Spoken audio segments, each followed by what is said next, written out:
महिला जो हमारी भिक्षुनी है उसको उठा करके कमर में हाथ डाल करके और जबरन एम्बुलेंस में लादा, एफआईआर तो हम करेंगे और जो तीनों बड़े अफसर है ना उसको सस्पेंड करा के रहेंगे।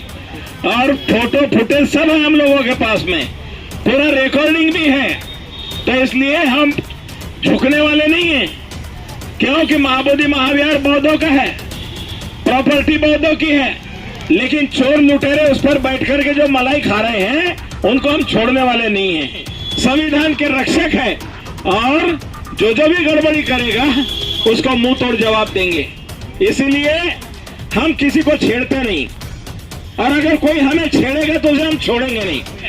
धमकियां मिलती थी, रोज बहुत धमकियां देते थे, तो धमकियां मिलती थी और बहुत कुछ कांड होते थे, लेकिन 6 साल हमने इसको सुंदर बना के दिखाया, मेडिकल कॉलेज के सामने छोड़ दिया। तो ऐसे ही छोड़ करके प्रशासन के लोग तो भाग गए रात में। तो इसलिए एफआईआर हम करेंगे और बहुत जम करके करेंगे और वसूली भी करेंगे, क्योंकि वो हमारे झोले झंडे में जो रुपया पैसा था, सामान था, उसका भी हिसाब मांगेंगे और इस भ्रष्टाचार का हम पर्दाफाश करेंगे, छोड़ेंगे नहीं। क्योंकि ये सामाजिक न्याय की भूमि कहते थे ना लालू जी, नीतीश कुमार सुशासन बाबू, तो सुशासन बाबू उनके सुशासन में अगर ऐसे होता है तो भ्रष्ट अधिकारियों ने अगर कुछ किया है बौद्ध भिक्षुओं के साथ तो उनका जवाब जरूर उनको देना पड़ेगा।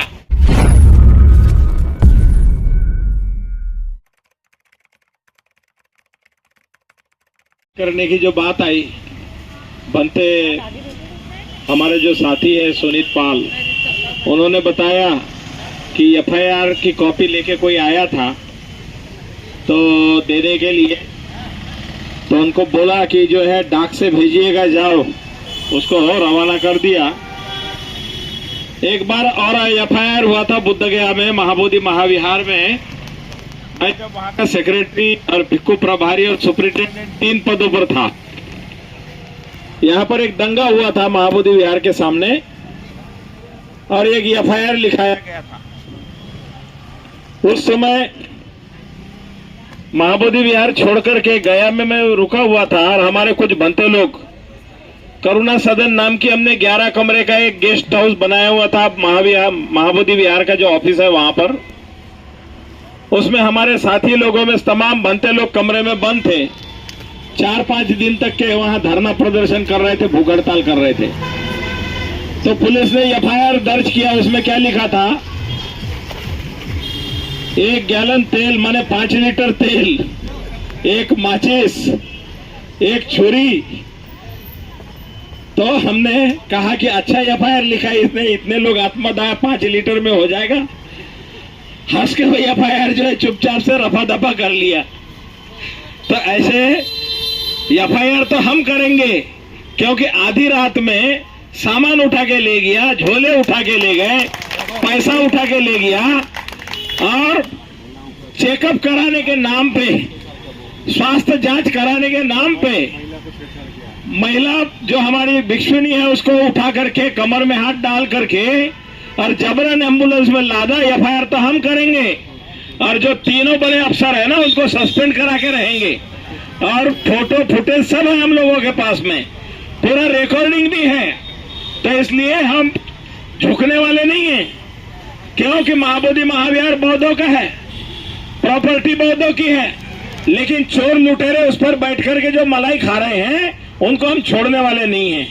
क्योंकि हम लोग न्याय प्रिय लोग हैं, संविधान प्रेमी हैं, संविधान के रक्षक हैं, और जो भी गड़बड़ी करेगा उसको मुंह तोड़ जवाब देंगे।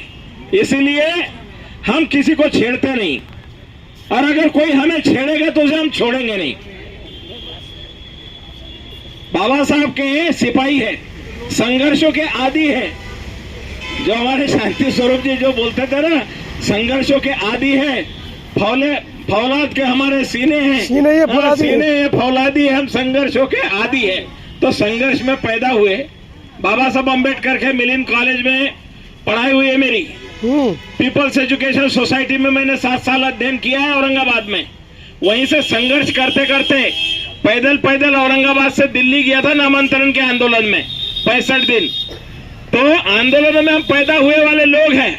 बुद्धगया में 26-27 साल की उम्र में मैंने महाबोधि विहार का प्रमुख था।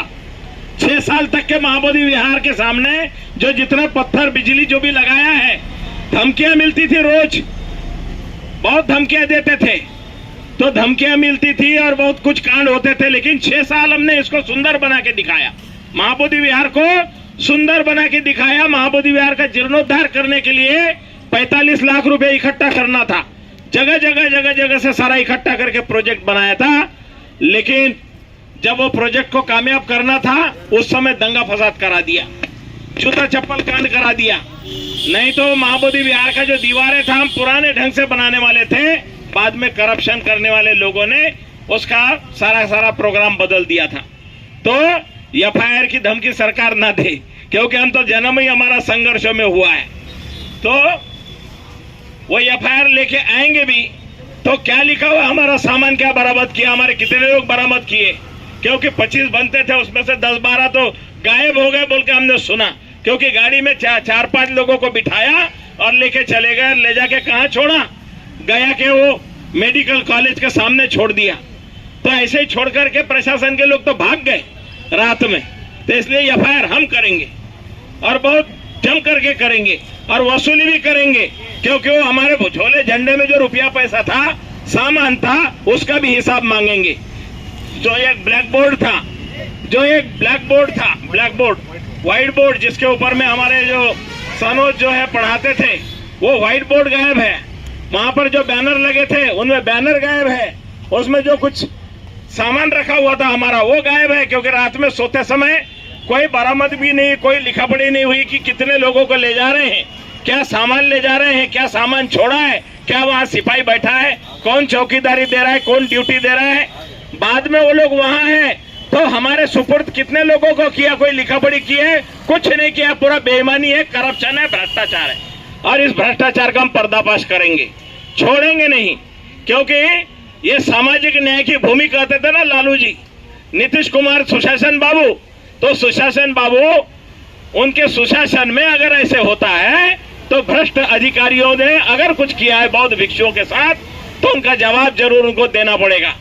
और ये कोई लोकल की बात नहीं है, अंतर्राष्ट्रीय बात है, क्योंकि हम लोग अंतर्राष्ट्रीय हैं। लंका में, थाई में, बर्मा में 4-4, 3-3 साल रहा हूं मैं, तो इसलिए ये बाहर सारे इंग्लैंड वगैरह में भी रहा हूं मैं। हमारे तमाम दुनिया के लोग हमारे साथ जुड़े हुए हैं, क्योंकि तथागत बुद्ध की वजह से, बाबा साहब अम्बेडकर की वजह से हम लोग अंतर्राष्ट्रीय स्तर पे काम करते हैं।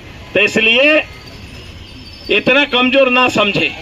तो इसलिए तमाम जितने भी साथी सहयोगी, जो भी बुद्ध, फुले, शाहू, अम्बेडकर, रैदास, नानक, दादू, कबीर के मानने वाले लोग, समानता की बात करने वाले, ये संघर्ष है समानता और विषमता का। जो समानता का संग्राम है, बुद्ध का धम्म है। जो समान संस्कृति है, ये समानता की संस्कृति है। वमन संस्कृति जो है, जो विदेशी संस्कृति है, लूटपाट की संस्कृति है, आत्मा परमात्मा के नाम पर लोगों की जेब काटने की संस्कृति है, स्वर्ग में भेजने के नाम पर लोगों के गले काटने की संस्कृति है। इसका पर्दाफाश करने वाली बौद्ध संस्कृति है। और बाबा साहब ने संविधान दे करके भारत के तमाम देश के लोगों को समानता, स्वतंत्रता, न्याय और बंधुत्व में स्थापित किया है। और बुद्ध का धम्म देकर तो हमें मालामाल कर दिया है। बुद्ध का धम्म बाबा साहब ने देकर के इस देश को मालामाल कर दिया है। और हमें अपने पुरखों से, हमारी विरासत से, हमारी बौद्ध गुफाओं से, शिलालेखों से, 84,000 सम्राट अशोक की विरासत जो जहां है,